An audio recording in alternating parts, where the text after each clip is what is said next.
இன்றைக்கி நம்ம வந்து ரவா உப்புமா தான் செய்ய போகிறோம். ரவா உப்புமானாவே இப்போ சின்ன பிள்ளைங்க வந்து பெரியவங்களுக்கு பிடிக்காது. நான் செய்கிற முறையில் நீங்கள் இப்படி செஞ்சு கொடுங்க, ரொம்ப விரும்பி சாப்பிடுவாங்க. இப்போ ஒரு கடாயில் ஒரு டம்ளர் அளவு ரவை சேர்த்துக்கோங்க. அந்த ரவையை நல்லா வந்து வாசம் வர அளவுக்கு நல்லா வறுத்துக்கோங்க. மீடியமான ஃப்ளேமில் வச்சுக்கணும். ரொம்ப வந்து கருக விட்டுறாதீங்க. கொஞ்சம் வாசம் வர அளவுக்கு அந்த ஸ்டேஜில் வந்து நம்ம வேறு பாத்திரத்துக்கு நம்ம மாற்றிடலாம். இப்போ நான் வந்து வேறு பாத்திரத்துக்கு நான் மாற்றிடுறேன். நான் சொல்கிற குவான்டிட்டிக்கு தான் நான் தண்ணி ஊற்ற போகிறேன். இப்போ வந்து எண்ணெய் வந்து அதே கடாயில் 2-3 டேபிள் ஸ்பூன் எண்ணெய் விட்டுக்கிறேன். எண்ணெய் இதுக்கு நல்லா நிறையா விட்டால் தான் நல்லாயிருக்கும் உப்புமா வந்து.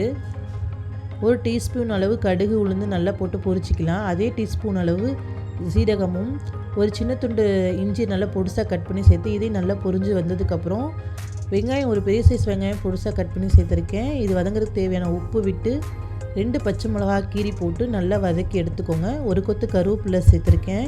இது எல்லாத்தையும் போட்டு இப்போ நல்லா வதக்கிக்கலாம். நம்ம வந்து இது வந்து நல்லா வதங்கணும். வெங்காயம் வந்து கலர் சேஞ்ச் ஆகணும்னு அவசியம் இல்லை. நல்லா பிங்கிஷ் கலர் வந்தோடனே நல்லா வந்து வதக்குனா போதும். மீடியமான ஃப்ளேமில் வச்சு தான் நான் இப்போ நல்லா அதை வதக்கிக்கிறேன். இஞ்சி போட்டால் நல்லா வாசமாக இருக்கும், நல்லா டேஸ்ட்டு கொடுக்கும். உப்புமானாவே யாருமே பெரியவங்க வந்து சின்னவங்க வந்து தெரியாத காரணம் வந்து ரொம்ப வந்து ஹார்டாக ஒரு கெட்டித்தன்மையோடு செய்கிறாங்க. இப்போ நான் ஒரு சின்ன சைஸ் தக்காளி வந்து நான் சேர்த்துக்கிறேன். அதை நாளாக வகுந்து சேர்த்துக்கிறேன். இந்த டம்ளரில் தான் நான் 1 டம்ளர் ரவை எடுத்திருந்தேன். இப்போ இதில் வந்து நான் 3 டம்ளர் அளவு வந்து நான் தண்ணி சேர்த்துக்கிறேன்.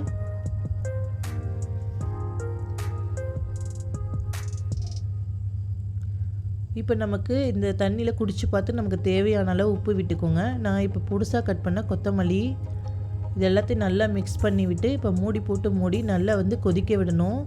தண்ணி நல்லா கொதித்து வந்ததுக்கப்புறம் சிம்மில் வச்சுட்டு இப்போ நம்ம ரவை கொட்டும் போது ஒரு பக்கம் வந்து ரவையை வந்து கொட்டிக்கிட்டே நம்ம வந்து கிளறி விட்டுக்கிட்டே கொட்டணும், இல்லைன்னா கட்டி விழுந்துடும்.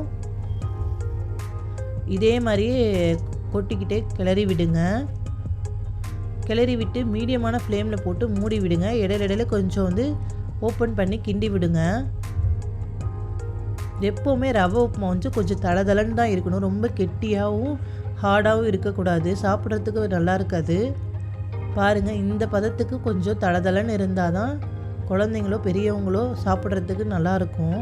இதில் நீங்கள் கேரட் பீன்ஸ் கூட நீங்கள் சேர்த்துக்கலாம், அது உங்களோட விருப்பம். அவ்வளோதான் ஃப்ரெண்ட்ஸ், ரெடி ஆகிடுச்சு. இதே மாதிரி நீங்களும் உங்கள் வீட்டில் இருக்க குட்டீஸ்லேருந்து பெரியவங்க வரைக்கும் இதே மாதிரி ட்ரை பண்ணி கொடுங்க. பிடிச்சிருந்தால் லைக் அண்ட் ஷேர், சப்ஸ்கிரைப் பண்ணுங்கள். மறக்காமல் பெல்